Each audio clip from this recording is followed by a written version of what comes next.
Purposeful Nudge introduces Bridging the AI Execution Gap based on the framework in Field Services Rewired.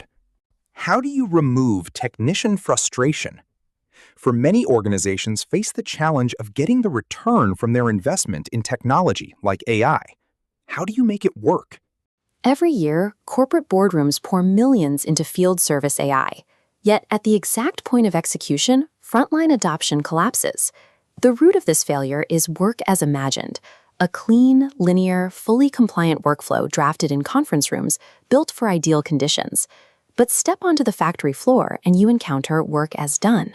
Field execution is noisy, chaotic, and defined by constant interruptions.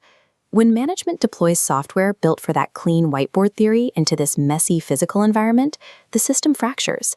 The technology itself isn't broken. Algorithms designed for a perfect world simply cannot survive the friction of the real one. To understand why, you have to look closely at the moment of work.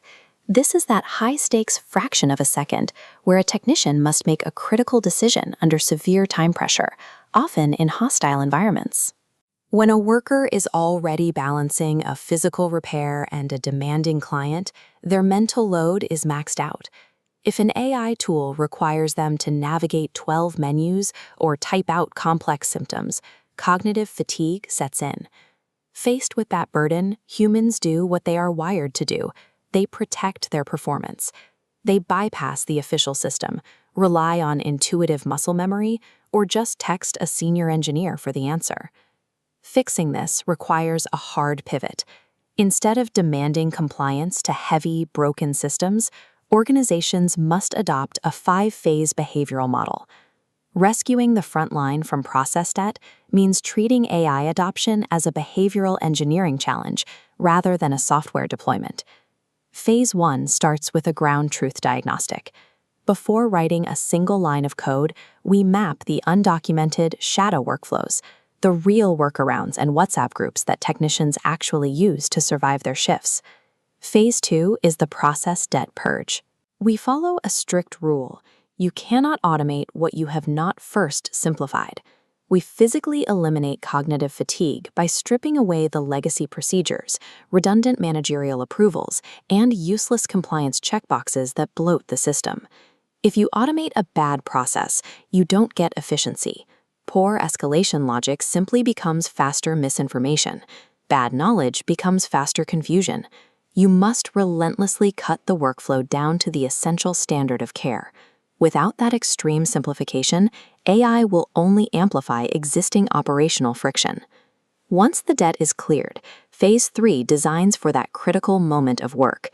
We shift the system from query-based labor, where the technician has to search for answers, to push-based verification, where the AI proactively provides the most likely solution. We enforce the 2-minute rule. Any interaction with the AI, whether it's logging data or running a diagnostic, must be completable in under 120 seconds, using minimal physical input. We rely on the golden default. The system anticipates the environment, using GPS geofencing to log in arrival time, for example, so the human only needs to verify reality, not initiate it. The goal here is strict allocation of effort. The software absorbs the cognitive friction, freeing the technician's brain to focus entirely on the physical execution of the repair. Phase 4 focuses on the psychology of adoption by engineering the trust loop. Trust in a new system cannot be mandated from the top down. It is built through reliable, repeated, and positive outcomes on the ground. We achieve this through behavioral nudging. We guide the technician's decisions gently, maintaining their professional autonomy while subtly prompting the best course of action. We use choice architecture to clean up visual salience. By muting digital noise and hiding secondary options, the correct operational choice becomes the easiest, most obvious path to take. We also layer in social proof. When a technician hesitates, the system presents the invisible collective intelligence of the entire fleet, showing them how top performers resolved the exact same issue. When choice architecture consistently guides a worker to a faster, safer fix, it cements a permanent psychological contract. They trust the tool because it proves its worth. Finally, in Phase 5, intelligent operations take over. Because the friction is gone and trust is established, AI can truly scale. It graduates from being a clunky destination app that a worker has to actively open. Instead, it becomes invisible, ambient infrastructure, embedded directly into the physical job. This triggers the neuroscience of closure. The system provides immediate, concrete feedback that the fix was successful and severe downtime was prevented. That operational dopamine hit closes the loop. It turns a routine maintenance task into a psychological victory, hardwiring the habit and guaranteeing future adoption. When you align the software with human behavior, the multi-million-dollar execution gap collapses. High-performing service organizations recognize a clear truth. You never force your people to work for the technology. You engineer the technology to work seamlessly for your people. Clean the path, nudge the behavior, scale the value.